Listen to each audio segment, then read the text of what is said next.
Sanji hates jinbei, and it's for a surprisingly good reason. Ever since jinbei was floated to the top of the fish tank as a Straw Hat candidate, each and every single crew member has loved the idea, with the sole exception of Sanji. The most hilarious thing is that jinbei himself isn't really aware of this, as opposed to, say, Zoro, who actively engages in Sanji's comical anger, much like a toxic lemon versus a toxic avocado, and consuming them together will always lead to a big ol' storm. However, the best way to describe the Sanji-Jinbei dynamic is like Homer Simpson and Ned Flanders. Sanji hates Jinbei, but Jinbei is nothing but polite to Sanji, which in turn enrages him even more. But what is the origin of this very confusing relationship? Well, to discover that, we need to go back a long way. A long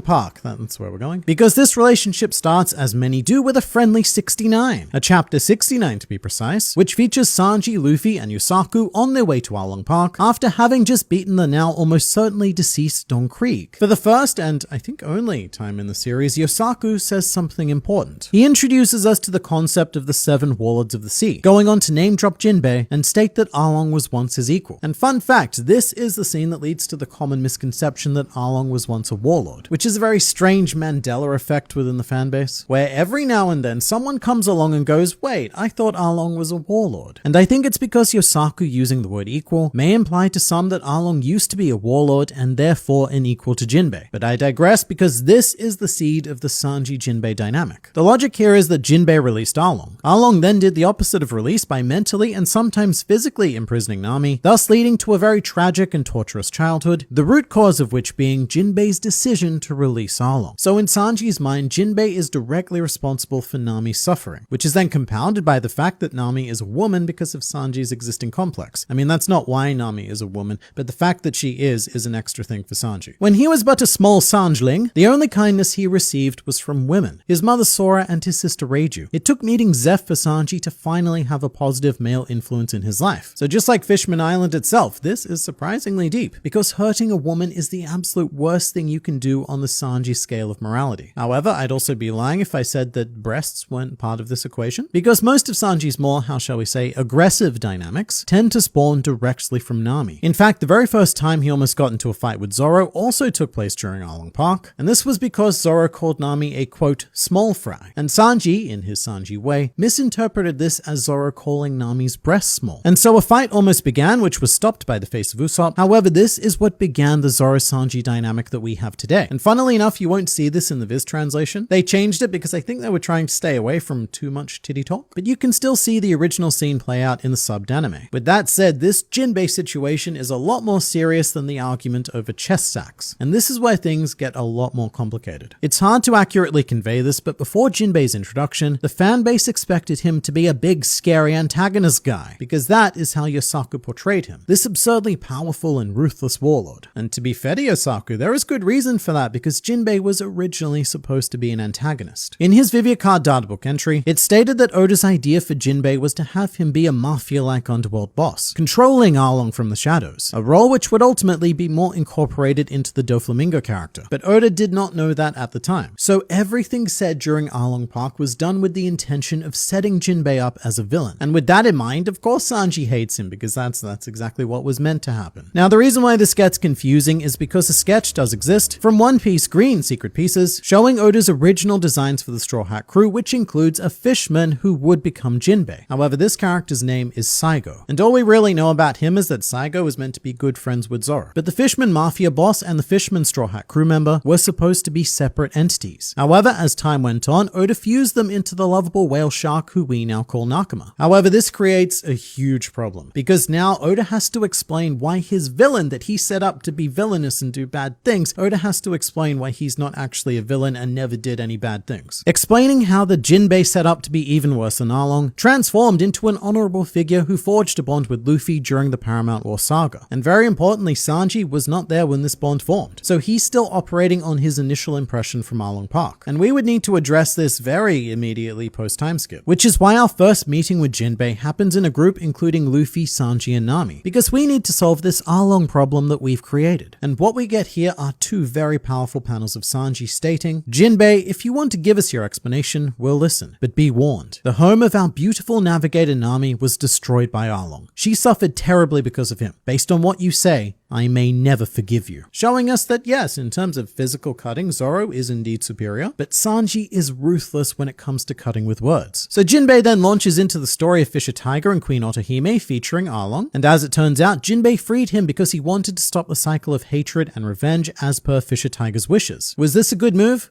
No. Definitely not. And Arlong even says as much when he's all like, Jinbei, mate, I'm gonna go kill some humans because I'm incredibly racist. And look, if you want to stop that from happening, then you're going to have to kill me. But again, Jinbei doesn't do that because he wants to stop the cycle of hatred. Which, while well-intentioned, maybe, did immediately doom anyone who was going to cross Arlong's path. Like say a Nami, a Nojiko, or most tragically, a Belle-Mère. And there are some attempts to plug this hole by saying that Arlong bribed officials so that word wouldn't get out that he was a bad man doing bad things. But at the same time, he had a 20 million berry bounty and was known all throughout East Blue as a very bad kill man. So I myself don't really buy that Jinbei never found out, but at the same time, it's a small thing and Oda was in a really tough spot. But you know what? Sanji doesn't buy it either. In fact, his response is one of the harshest things a character has ever said in One Piece. Alright, now kill yourself. It won't undo the crime, but at least Nami will feel a little better. Sanji literally did the internet edgelord kill yourself comment. And I want you all to remember this because it's going to be important later. Everything comes down to Nami, who I will point out did not forgive Jinbei because in her mind there was nothing to forgive. Nami is the one who decided to stop the cycle of hatred and revenge. Because sure, she's had a horrific life and arguably due to Jinbei's actions, but Jinbei didn't mean for that to happen. Well, more accurately, Oda later decided that Jinbei didn't mean for that to happen. But still, Nami was surprisingly chill about this. And at the climax of the arc, we have a symbolic moment of growth as Sanji and Jinbei team up to fight against Wadatsumi, a combination of human and fishman as well as fire and water. All sorts of symbolic wankery and generally poetic goodness. But even then, Sanji didn't move on quite as quickly as Nami. And when Jinbei was asked to join the crew, Sanji is the only Straw Hat who is not smiling. Instead, he's giving an excuse for Jinbei's absence, being all like,